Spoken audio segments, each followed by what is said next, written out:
रंगमंच कनाडा की multi cultural फखरिया पेशकश आवारगी विद दानिश में आप सबका खैर मकदम। सारी दुनिया में आबाद मेरे करम फरमाओं दोस्तों, अजीज़ों, शागिर्दों और फैंस को जावेद दानिश का कनेडियन आदाब। मेरी जबीन अकीदत सलाम कहती। टोरंटो की एक रोशन सुबह, 8 डिग्री की मीठी खुनकी मौसम, सुर्ख पीले कुरमुजी पत्तों के साथ रश के खिजां पेश कर रहा है। मुस्कुराइए कि घंटा भर के लिए सही आप जावेद दानिश के साथ होंगे। आज का एपिसोड बहुत ही खास है। कॉमरेड सफदर हाशमी ना खुदाए नुक्कड़ नाटक को खिराज अकीदत पेश करेंगे हम। सफदर हाशमी 12 अप्रैल 1954 दिल्ली में पैदा हुए और 2 जनवरी 1989 गाजियाबाद में शहीद कर दिए गए। नुक्कड़ नाटक हल्ला बोल परफॉर्म करते हुए उन्हें कत्ल कर दिया गया। इस वक्त इनकी उम्र सिर्फ 34 साल थी। ये सानेहा थिएटर कम्युनिटी के लिए बहुत जांगुदास था, मगर हक और बातिल की लड़ाई में सफदर हाशमी हमेशा के लिए अमर हो गए।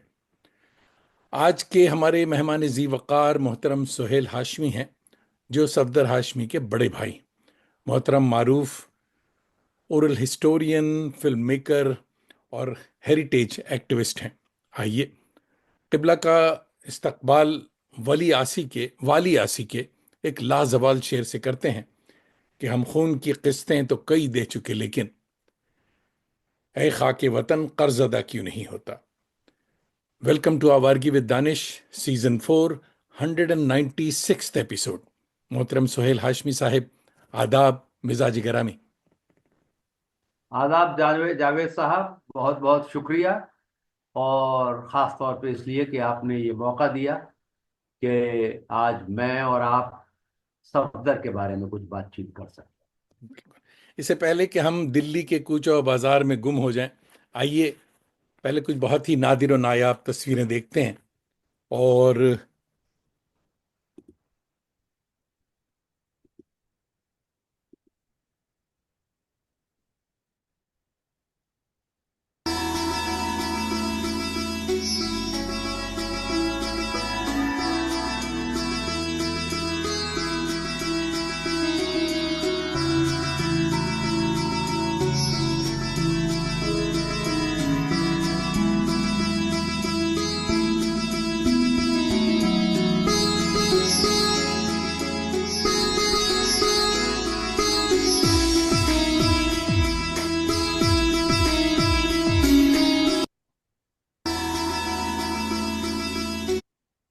खुश आमदीद।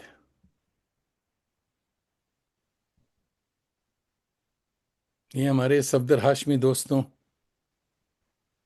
किबला बताइए इनके बारे में। ये हमारे वालिद हैं। जी जी। और जो इस फ्रेम में दाएं तरफ जो कोने पे तस्वीर है, जी जी। ये गालिबन तस्वीर है उस वक्त की जब हिंदुस्तान पाकिस्तान की तकसीम हो गई थी। हम्म। और हमारे दादा और उनके उनके 3 बेटे थे, तो दादा, 2 बेटे और उनके खानदान पाकिस्तान चले गए थे। और हमारे वालिद ने फैसला किया था कि वो नहीं जाएंगे, तो वो उसी घर में रहते थे जो हमारे दादा हाँ भाई। का घर था। आबाई घर था, आबाई तो नहीं था, उन्होंने वो फरोख्त उन्होंने खरीद किया था। हम्म। लेकिन उनके जाते ही ये इवैक्यूई प्रॉपर्टी डिक्लेयर हो गया था। हम्म। तो लगभग 2 साल मेरे वालिद को एक पंडित के हुलिये में वहां रहना पड़ा था। तो ये ओह, तस्वीर पूरी नहीं है, उसमें वो कंधे पे शॉल डाले हुए हैं। शॉल उस नजर वक्त आ वो रही जी। धोती पहना करते थे और माथे पे तिलक भी लगाते थे। ओहो। इस दौरान वो ये केस लड़ रहे थे कि नहीं, ये मेरे वालिद की प्रॉपर्टी है और मैं यहाँ हूँ, तो ये इवैक्यूई प्रॉपर्टी नहीं। नहीं हो सकती। जी। जो ऊपर की तस्वीर है और जो नीचे की तस्वीर है, वो दोनों अलीगढ़ की तस्वीरें हैं। हम्म।